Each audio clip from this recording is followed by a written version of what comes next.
ప్రియ సహోదరి సహోదరులారా, ఎవరికైతే పరిశుద్ధ గ్రంథము తెలియదో వారికి క్రీస్తు కూడా తెలియదు. మనము ప్రతిదినము ఆ క్రీస్తుని తెలుసుకోవాలి, క్రీస్తుని అనుసరించాలి, క్రీస్తు ఇచ్చేటువంటి కృపను అనుభవించాలి అనేటువంటి ఆతృతతో ఉన్నట్లయితే తప్పనిసరిగా మనము బైబిల్ను చదవాలి, లేదా కనీసం వినాలి, ధ్యానించాలి. మనమందరము కూడా ఈ గ్రంథాన్ని చాలా పవిత్రమైనటువంటి గ్రంథమని, పరిశుద్ధ గ్రంథం అని పిలుచుకుంటాం. ఎందుకు ఇది పవిత్రమైనటువంటి గ్రంథం అని ఒకసారి మనం ఆలకించినట్లయితే లేదా ధ్యానించినట్లయితే నిన్ను స్వచ్ఛంగా అయ్యేటట్లు చేస్తుంది ఈ గ్రంథం. ప్రతి ఒక్కరిని పర్సనల్గా చూసుకోండి, నిన్ను స్వచ్ఛంగా మారేటట్లు చేస్తుంది ఈ పవిత్రమైనటువంటి గ్రంథం. మరియు నీ పట్ల దేవుని యొక్క కృప, దేవుని యొక్క దయ, దేవుని యొక్క కనికరము నీకు తెలియచేస్తుంది. ఇంకను నిన్ను ప్రేమించేటువంటి ఆ కరుణామయుడు, ఆ తండ్రి యొక్క ప్రేమ స్వభావాన్ని నీకు తెలియపరుస్తుంది.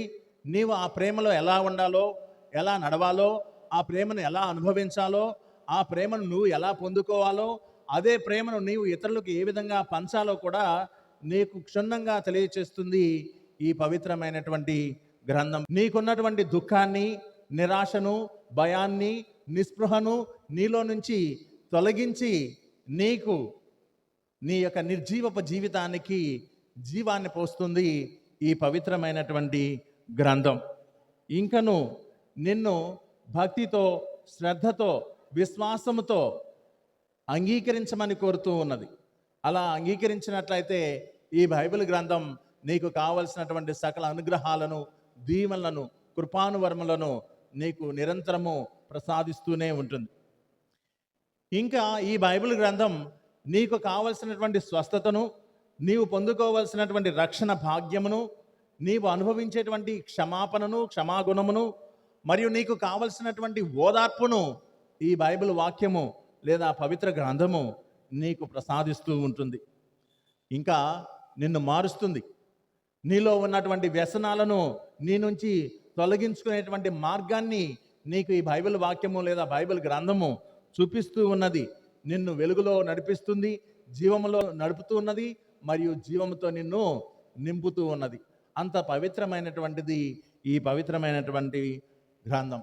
నిన్ను, నన్ను, మనందరినీ పూర్ణంగా, పరిపూర్ణంగా శుద్ధి చేసేటువంటి గ్రంథమే ఈ పవిత్రమైనటువంటి బైబిల్ గ్రంథం. మరి ఈ యొక్క బైబిల్ గ్రంథం లేదా ఈ యొక్క పవిత్రమైనటువంటి వాక్యం గురించి కొద్దిసేపు ధ్యానించినట్లయితే ఇది సృష్టించేటువంటి వాక్యం. సృష్టి ఆరంభంలో ప్రభు ఒకే ఒక పదముతో, కలుగునగాక అనేటువంటి ఒక పదముతో ఈ సృష్టిని ఎంతో గొప్పగా, అద్భుతముగా, మహాద్భుతముగా సృష్టించి ఉన్నారు. మరి అది అలనాడు జరిగినటువంటి సృష్టి. అయితే ఈరోజు కూడా ఆ ప్రభు ఏదో ఒకటి నీ యందు, నీలో సృష్టిస్తూనే ఉన్నాడు. ఎప్పుడు ఆ వాక్యాన్ని చదివినప్పుడు, ఆ వాక్యాన్ని ధ్యానించినప్పుడు, ఆ వాక్యాన్ని పారాయణం చేసినప్పుడు, ఆ వాక్యాన్ని పఠించినప్పుడు, ఆ వాక్యాన్ని ఇతరులకు పంచినప్పుడు నీలో అనేకమైనటువంటి నూతన సృష్టిని సృష్టిస్తూనే ఉన్నాడు. ఏ విధంగా?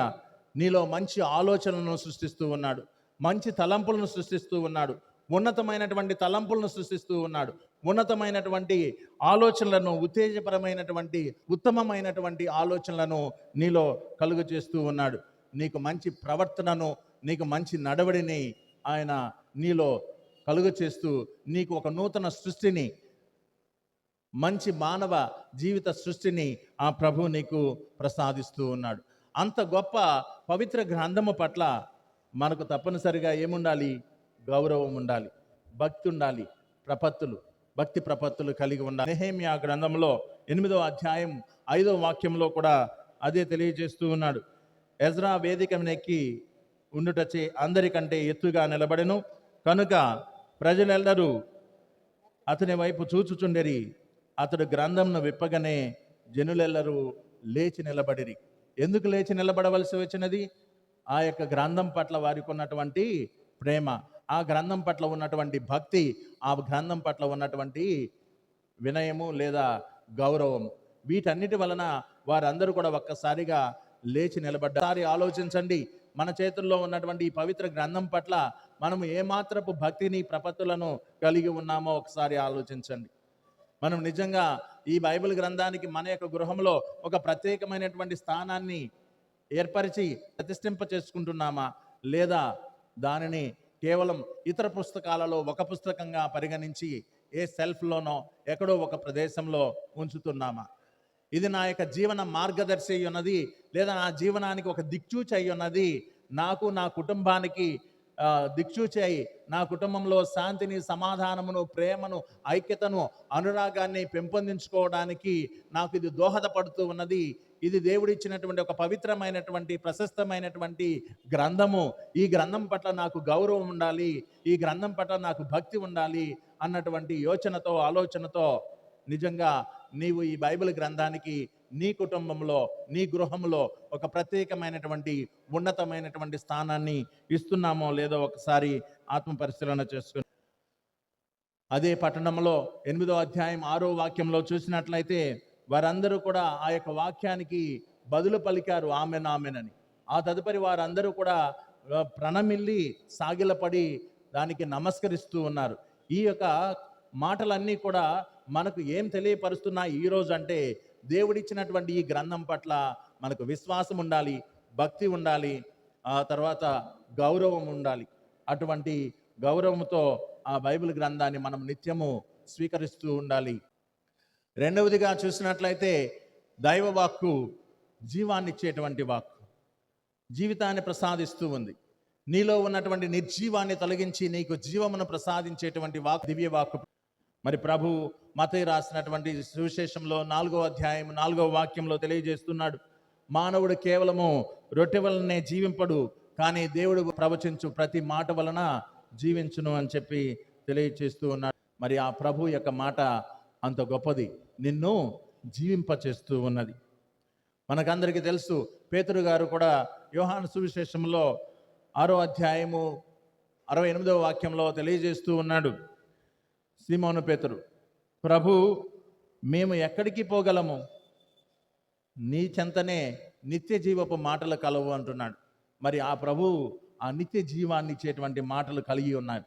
అటువంటి నిత్య జీవపుని ఇచ్చేటువంటి మాటలే నీ చేతిలో బైబిల్ గ్రంథ రూపంలో నీకు ఆ ప్రభు సమకూర్చి ఉన్నాడు. కాబట్టి మనమందరము కూడా మనకు జీవాన్ని ఇచ్చేటువంటి వాక్కుగా పరిగణించి, నీ యొక్క జీవాన్ని సన్మార్గంలో నడిపించేటువంటి వాక్యంగా, నీ జీవితానికి ఒక అర్థాన్ని, పరమార్థాన్ని చేకూర్చేటువంటి వాక్యంగా, నీ యొక్క జీవితాన్ని సన్మార్గంలో నడిపించేటువంటి వాక్యంగా పరిగణిస్తూ ఆ వాక్యాన్ని నిరంతరము పఠించటం, ఆలకించటం, గ్రహించటం చేయవలసినటువంటి అవసరత ఉన్నదని మనకు ఈనాడు ఈ యొక్క వాక్యాలు తెలియపరుస్తూ ఉన్నాయి. మూడవదిగా చూసినట్లయితే దివ్య వాక్కు అనేటువంటిది అగ్ని వంటిది. లూకా శుభవార్తలో మనం చదువుతూ ఉన్నాం 24వ అధ్యాయము 32వ వాక్యంలో, అంతట వారు ఒకరితో ఒకరు ఆయన మార్గంలో మనతో మాట్లాడుచున్నప్పుడు, లేఖనములన్నీ మనకు వివరించుచున్నప్పుడు మన హృదయములు ప్రజ్వరిల్లలేదా అని అనుకొనిరి. దేవుని యొక్క వాక్యము నీ హృదయమును ప్రజ్వరిల్లేటట్లు చేసుకోవాలి. నీవు వాక్యాన్ని చదువుకున్నప్పుడు, వాక్యాన్ని ఆలకిస్తున్నప్పుడు, వాక్యాన్ని ధ్యానిస్తున్నప్పుడు నీకేం జరుగుతున్నది? నీ యొక్క హృదయం ప్రజ్వరిల్లాలి. ఆయన యొక్క వాక్యము, ఆ యొక్క లేఖనము, ఆ వాక్యంలో ఉన్నటువంటి మాధుర్యము, మధురత్వము నిన్ను నీ యొక్క హృదయంలోనికి చొచ్చుకునేపోయేటట్లు చేయాలి. ఎందుకంటే ఈ వాక్యము అగ్ని వంటిది, నిన్ను వెలిగిస్తుంది, కరుడుగట్టినటువంటి హృదయాన్ని కరిగిస్తూ ఉన్నది. అంత గొప్ప శక్తి కలిగినటువంటి వాక్యం. అటువంటి ఆ యొక్క గ్రంథాన్ని తీసి ఈనాడు ప్రభు చదువుతూ ఉన్నాడు. ప్రభు ఆత్మ నాపై ఉన్నది, పేదలకు సువార్తను బోధించుటకై ఆయన నన్ను అభిషేకించను, చెరలోనున్న వారికి విడుదలను, గుడ్డి వారికి చూపును కలిగించుటకును, పీడితులకు విమోచనమును కలిగించుటకు, ప్రభుహితమైన సంవత్సరమును ప్రకటించుటకు ఆయన నన్ను పంపాడు ఆ దేవుడు. ఈయన మనకు ఈ అద్భుతమైనటువంటి వాక్యాన్ని అందించాడు. దానిలో ప్రత్యేకమైనటువంటి పదము పీడితులకు విమోచనమును కలుగజేయుటకు. బహుశా నీవు పీడించబడుతున్నావేమో, దుష్ట శక్తులచే, భయాలచే, ఆందోళనచే, సమస్యలచే, వివిధ రకాలైనటువంటి వ్యాధి బాధలచే నువ్వు పీడించబడుతున్నావేమో. అటువంటి విధంగా పీడించబడుతున్నట్లయితే నీకు విముక్తిని లేదా విమోచనమును కలిగించేటువంటి వాక్యమే ప్రభు అయినటువంటి క్రీస్తు వాక్కు, దివ్య వాక్కు. మరి కొద్దిసేపు రెండవ పట్టణాన్ని మనం ధ్యానించినట్లయితే సంఘం గురించి తెలియపరుస్తూ ఉన్నాడు. క్రీస్తు సంఘం గురించి తెలియపరుస్తూ ఉన్నాడు. మరి క్రీస్తు సంఘం అంటే ఏంటి? మనమందరం కలిసి క్రీస్తు పేరిట సమావేశం అవుతూ ఉన్నాం. చుట్టుప్రక్కల ఉన్నటువంటి సంఘాల గురించి కాదు మనం ధ్యానించాల్సింది, మన సంఘం గురించి కొద్దిసేపు ధ్యానిద్దాం. మరి సందర్భోచితంగా ప్రభువు ఈనాడు రెండవ పట్టణంలో ఆయన యొక్క శరీరంలా మనము కూడా ఏకమై ఉండాలి అన్నటువంటి సందేశాన్ని ఇస్తూ ఉన్నాడు. క్రీస్తు శరీరంగా రూపొందట్లో దివ్య గ్రంథ పఠనము, దివ్య గ్రంథ ధ్యానము, దివ్య గ్రంథ ఆలకింపు ఎంతెంతో ముఖ్యం. మరొకసారి ఆలకించండి. మనమందరము కలిసి ఒకే క్రీస్తు సంఘంగా రూపొందాలి అంటే, మనమందరము కలిసి ఒకే క్రీస్తు సంఘంగా జీవించాలి అంటే, మనమందరము కలిసి ఒకే సంఘంగా మనగలగాలి అంటే, క్రీస్తు సంఘంగా మనం చేయవలసింది ఏందో తెలుసా? దైవవాక్కు యొక్క పఠనం, ఆలకింపు అనేటువంటిది చాలా చాలా ముఖ్యమని చెప్పేసి ఈ సందర్భంగా మనం తెలుసుకోవాలి. రోమీలకు రాసినటువంటి లేఖలో తెలియజేస్తూ ఉంటాడు 12వ అధ్యాయంలో, మనం చాలామంది మైనను క్రీస్తులో ఏకమగుట వలన మనమందరము ఒకే శరీరం అంటాడు. అనగా మనమందరం ఏమై ఉండాలి? క్రీస్తులో ఒకే శరీరమై ఉండాలి. మరి ఒకే శరీరమైనటువంటి మనము అందరము సమానమా? కానే కాదు. ఒక్కొక్కరికి ఒక్కొక్క విధమైనటువంటి సామర్థ్యాన్ని ఆ ప్రభు మనకి ఇచ్చి ఉన్నాడు. ఇవ్వబడినటువంటి ఈ యొక్క సామర్థ్యము సంఘాన్ని బలోపేతం చేయడానికి వినియోగించుకోవాలి. ప్రతి ఒక్కరికి, ఇక్కడ ఉన్నటువంటి మనందరికీ కూడా దేవాది దేవుడు ఒక్కొక్కరికి ఒక్కొక్క విధమైనటువంటి సామర్థ్యాన్ని ఇచ్చాడు. నైపుణ్యము వేరు, సామర్థ్యము వేరు. ఈ యొక్క సామర్థ్యాన్ని ఇచ్చినటువంటి ఆ ప్రభు ఆ సంఘాన్ని బలోపేతం చేయడానికి నేను పిలుస్తూ ఉన్నాడు, ఒక సంఘంగా జీవించమని. కాబట్టి మనం అందరము కూడా ఈ సంఘాన్ని బలోపేతం చేయాలంటే మన యొక్క సామర్థ్యములను, ఏ సామర్థ్యాన్ని అయితే ప్రభు నీకు ఇచ్చాడో ఆ సామర్థ్యమును నువ్వు చక్కగా వినియోగించుకోవాల్సినటువంటి అవసరం ఉన్నది. దేనికోసం? సంఘ శ్రేయస్సు కోసం. మరి ఈ యొక్క సంఘము ఒకే సంఘంగా ఉండాలంటే ఈ యొక్క సామర్థ్యంను నువ్వు ఏ విధంగా వినియోగించాలి? వినమ్రతతో, సేవాభావముతో వినియోగించాలి. ఇది చాలా ముఖ్యం. నీకు ఇవ్వబడినటువంటి సామర్థ్యాన్ని సంఘం యొక్క పురోగతికి, సంఘం యొక్క అభివృద్ధికి వినియోగించాలి అంటే నీవే విధంగా వినియోగించాలి? దాన్ని చాలా వినయముతోనూ తర్వాత సేవాభావముతో వినియోగించాలి అని చెప్పి ఆ ప్రభు మనకు ఈ సందర్భంగా తెలియచేస్తూ ఉన్నాడు. వ్యక్తిగత సామర్థ్యాలు మరియు విభజనకు, వ్యక్తిగత పేరు ప్రతిష్టలకు సంఘంలో తావులేదు. ప్రతి ఒక్కరము గుర్తించాలి ఈ సందర్భంగా. వ్యక్తిగత సామర్థ్యాలు, విభజనకు, వ్యక్తిగత పేరు ప్రతిష్టలకు తావు లేదు అని చెప్పి ఈనాటి రెండవ పట్టణము మనకు సుస్పష్టం చేస్తూ ఉన్నది. కాబట్టి పోటీతత్వం అనేటువంటిది లేకుండా సహకార గుణాన్ని అలవర్చుకొని ఐక్యంగా ఉండమని రెండవ పట్టణం ఈనాడు మనందరికీ కూడా పిలుపునిస్తూ ఉన్నది. అలా ఐక్యంగా ఉండాలంటే మనలో నాటుకుపోవలసింది ఏంటి? ప్రభు యొక్క వాక్యం. అలా ఐక్యంగా ఉండాలి అంటే ఇచ్చినటువంటి సామర్థ్యం సంఘం యొక్క నిర్మాణము కోసం, పురోగతి కోసం దోహదపడాలి అంటే మనలో జీర్ణించుకోవాల్సింది, నింపుకోవాల్సినది ప్రభు యొక్క వాక్యము. ప్రభు వాక్యం పట్ల మనకు ఉండవలసినటువంటి భక్తి. సంఘంగా మనమందరము క్రీస్తుకు సంబంధించినటువంటి వారమే అయినప్పటికీ కూడా మనమందరము కూడా మానవులం కాబట్టి ఈ సంఘములో బలహీనతలు ఉన్నాయి. అయితే ఆ బలహీనతలు ఏ విధంగా ఉంటాయి? ఐక్యత బదులు విభజన, తర్వాత ఆదరణ బదులు నిరాధారణ, సహోదర భావానికి బదులు శత్రుత్వం, సహకారానికి బదులు పోటీతత్వం, సంఘ ప్రయోజనం బదులు వ్యక్తిగత ప్రయోజనం. వీటికి సంఘంలో తావు లేదు అని చెప్పి రెండవ వాక్యం మనకు బోధిస్తూ ఉన్నది. దేవాలయము లేదా నా యొక్క సంఘము నా సామర్థ్యం మీదనే ఆధారపడి ఉన్నది అని నోపడితే చాలా చాలా పొరపాటు.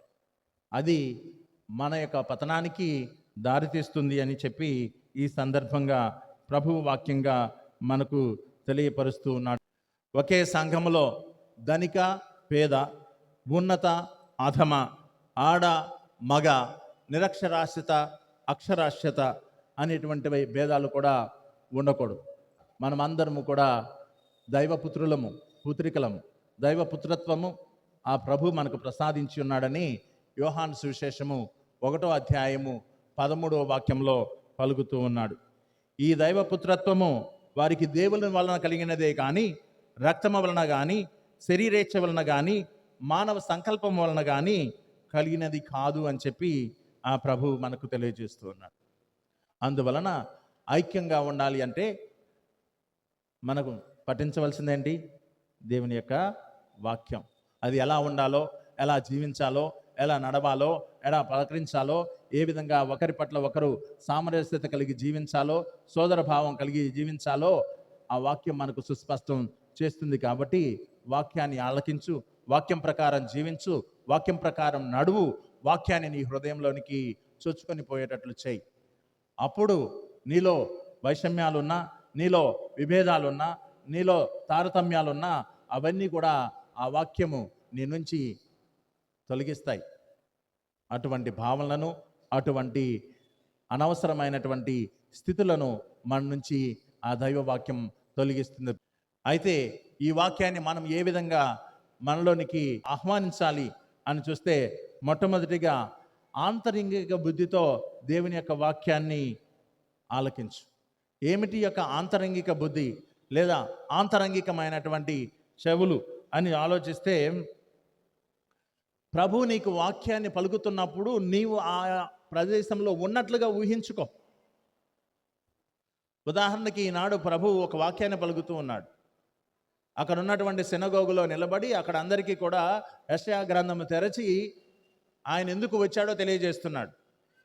నీవు ఊహించుకో, నీవు కూడా ఆ ప్రభు ప్రవచిస్తున్నటువంటి ఈ వాక్యమును ముందు నువ్వు ఉన్నావని. ఆ ప్రభు నీతో మాట్లాడుతున్నట్లుగా ఊహించుకో. ఆంతరంగికంగా నువ్వు ఆలోచించేటువంటిది అదే. ఆ ప్రభు నీ ముందు నీతో మాట్లాడుతున్నాడని ఊహించుకో. ఎక్కడో సినగోగులో ఇజ్రాయేల్ ప్రజలతో మాట్లాడుతున్నట్లు కాదు. ఇప్పుడు ఈ సమయంలో దేవుని యొక్క వాక్యం నీకు వినిపింపబడినప్పుడు సాక్షాత్తు ఆయన నీతో మాట్లాడుతూ ఉన్నాడు. నీవు ఆయన యొక్క మాటలను వింటూ ఉన్నావు అన్నటువంటి ఆలోచనతో జీవించమంటూ ఉన్నది ఈ యొక్క ఆంతరంగిక బుద్ధి. రెండవదిగా చూసినట్లయితే హృదయపు చెవులతో ఆలకించమంటున్నాడు. హృదయపు చెవులతో, మాకున్నది ఈ శారీరకమైనటువంటి చెవులే కదండి అనుకుంటారేమో. హృదయానికి కూడా చెవులు ఉంటాయి. ఆలకించు. అప్పుడు ఆ వాక్యము నీ యొక్క హృదయంలోనికి చొచ్చుకొని పోతుంది. హృదయంలో దేవుని యొక్క వాక్యము నింపబడుతూ ఉన్నది. అప్పుడు చేయకూడని పనిని చేయవు. ఎందుకంటే నీ హృదయం నీకు బోధిస్తూనే ఉంటుంది. ఇది చేయకూడదు, ఇది మంచిది కాదు, ఇది దేవునికి అంగీకృతము కానటువంటి విషయము, కాబట్టి నేను ఆ విధంగా ఉండకూడదు అన్నటువంటి ఆలోచనను ఆ యొక్క హృదయ శుద్ధి లేదా హృదయ చెవుల యొక్క ఆలకింపు అనేటువంటిది మనకు బోధిస్తూ ఉంటుంది. ఆత్మీయ చెవులతో దేవుని యొక్క వాక్యాన్ని ఆలకించు. ఏమిటి యొక్క ఆత్మీయ చెవులతో ఆలకించటం అంటే, విన్నటువంటి వాక్యాన్ని ఆధారంగా చేసుకొని ఆయనతో కాసేపు మాట్లాడు. విన్ని వెళ్ళడం కాదు, విన్న తర్వాత కాసేపు వాక్యంని ఆయనతో మాట్లాడు. ఆయన నీకేం బోధించాడు, నీ పరిస్థితిని బట్టి, నీ స్థితిగతులను బట్టి ఆయన నీతోటి ఏం మాట్లాడాడు, ఆసేపు ఆయనతోటి కూడా నువ్వు కాసేపు మాట్లాడు. ప్రార్థనలో ఆయనతో ఏకీభవిస్తూ ప్రార్థన రూపంలో ఆయనతో మాట్లాడు. ఎందుకంటే నీ యొక్క హృదయంలో ఆయన యొక్క వాక్యాన్ని నింపి ఉన్నాడు. ఆ వాక్యం నీలో నింపబడినప్పుడు ఆత్మీయంగా నువ్వు ఆయనతో, ఆ ప్రభువుతో ఏకమై మాట్లాడు. నీ స్థితిని, నీ పరిస్థితిని, నీ వ్యవహారాలను, నీ సమస్యలను, నీ ఆనందపు గడియలను సమస్తాన్ని ఆ ప్రభువుకి విన్నవించుకొని ఆ ప్రభు నీతో ఏం చెప్తూ ఉన్నాడో, నీకేం చెప్తూ ఉన్నాడో ఆలకించు. కాబట్టి ఈ మూడు, ఒకటి ఆంతరంగిక బుద్ధి, రెండవది హృదయపు చెవులు, మూడవది ఆత్మీయ చెవులతో దేవుని యొక్క వాక్యాన్ని ఆలకిస్తూ, అంగీకరిస్తూ, ఆచరిస్తూ ప్రకటించడం నేర్చుకో. ఇదే మనం చేయవలసినటువంటి పని. దేవుని యొక్క వాక్యాన్ని ఆలకిస్తూ, ఆచరిస్తూ, అంగీకరిస్తూ ప్రకటించటం నేర్చుకోండి. ప్రభు మన నుంచి కోరుతుంది అదే. ఆదివారం నాడు ప్రభు మనకు దేవుని యొక్క వాక్యాన్ని పఠించమని కోరుతూ ఉన్నాడు, ధ్యానించమని కోరుతూ ఉన్నాడు. ఆ యొక్క వాక్యం పట్ల భక్తి ప్రపత్తులను కలిగి ఉండమని ఆదేశిస్తూ ఆ వాక్యాన్ని ఆలకిద్దాం, ఆచరిద్దాం మరియు అంగీకరిద్దాం. ప్రియ సహోదరి సహోదరులారా,